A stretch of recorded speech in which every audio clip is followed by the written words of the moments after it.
Have you ever recognised the need for change in your life? Change that will help you grow and develop.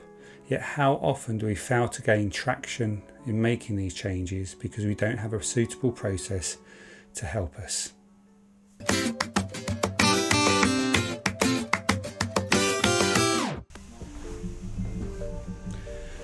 Hi, I'm James and welcome back to the channel that helps you to be more and do less.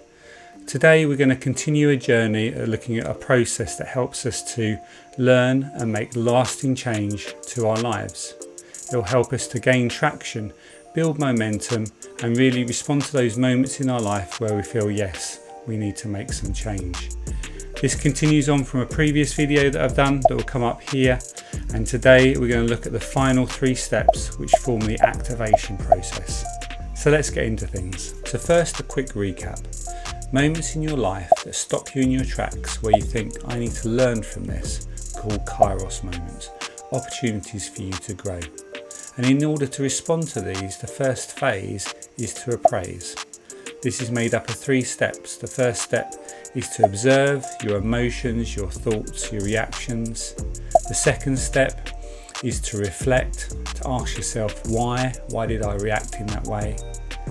And the final step in the appraise aspect is to discuss, bring others into the discussion and your thoughts in order to gain perspective.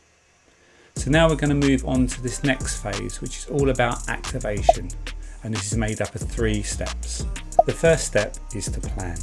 Now from the appraisal stage we should have a bit of an idea of where we want to head, our vision to respond to our Kairos moment, if you like. And so the planning stage is all about taking this desire, this vision and making it a reality. And to do that we have to really break things down into manageable steps and say how we're going to do them and when we're going to do them.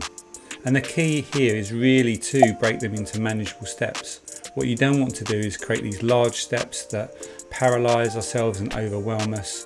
We need to schedule in a number of steps that will lead us to achieving what we want to achieve. So small steps is the big win here. So in terms of an example, last time I shared about my chronic fatigue situation and how I was seeing this now as an unfair advantage for me rather than a barrier to fruitfulness. And so in terms of planning, I basically decided to implement a system or approach where I would include and share about my chronic fatigue in each video I was doing and openly share about it as well, in order to, I suppose, embrace that and show that I'm aware of how to deal with limits because I live with them day to day.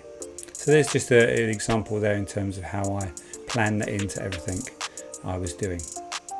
The second step is all around accountability. And accountability is so important in this kind of process, but is so often pushed to one side and forgotten about. Now, left to our own devices, we can easily come up with seemingly valid excuses of why we haven't achieved something. We can easily just justify things to ourselves, but asking someone to be involved in the process to keep us accountable, to keep us to what we've agreed we want to do, changes that and changes that dynamic. It demonstrates the commitment because it shows that we really want to get this thing done. And similarly to the discuss step, inviting someone else into the process provides a different perspective, and that person is also effectively going on the journey with you, and there's nothing better than someone being on that journey and supporting you throughout. Now, accountability can range from having a accountability coach to just discussing it with your spouse, to a friend or an online community. But generally, the bigger the change that you're looking to implement, the greater accountability that you're going to need. For me, accountability consisted of outlining what I was aiming to do to my coach that I was working with at the time. I shared it with my friend what I was doing and my spouse also. And simply when they checked in with me when we met up next, they would keep asking me how I was getting on and whether I was keeping to what I planned. The third and final step in this activation stage is to act. Now, if you've got your plan in place and you've got accountability in place, then this should naturally lead to you acting. But at the end of the day, we are responsible for what we do and what we choose not to do. These first 5 steps that have led to this moment will help us and do all that they can to set us up to act well. But at the end of the day, we need to press that button and to take action. Now, in terms of my example, if you go to fruitfulbeing.com/coaching, you will see that I've ingrained my chronic fatigue and being able to embrace limits into how I do coaching. So you can see that I've kind of followed through and acted on what I've described throughout this video. So when you've had a Kairos moment, remember, once you've appraised it, you then need to move into the activation phase. And this involves planning, accountability, and taking action.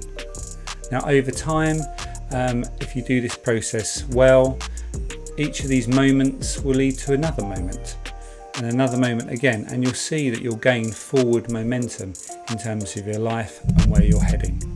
The book, The Building a Discipleship Culture, calls this living like a slinky, where you just kind of bound from one Kairos moment to another as you gain traction and move forward.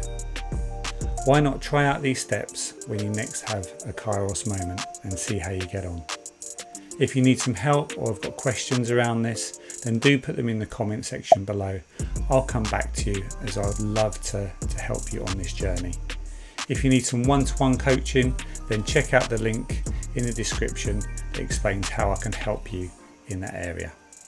So that's it for today. If you found this video helpful, why not take a look at these 2 videos? Subscribe to get the latest content. And remember, be fruitful, and I'll see you in the next video.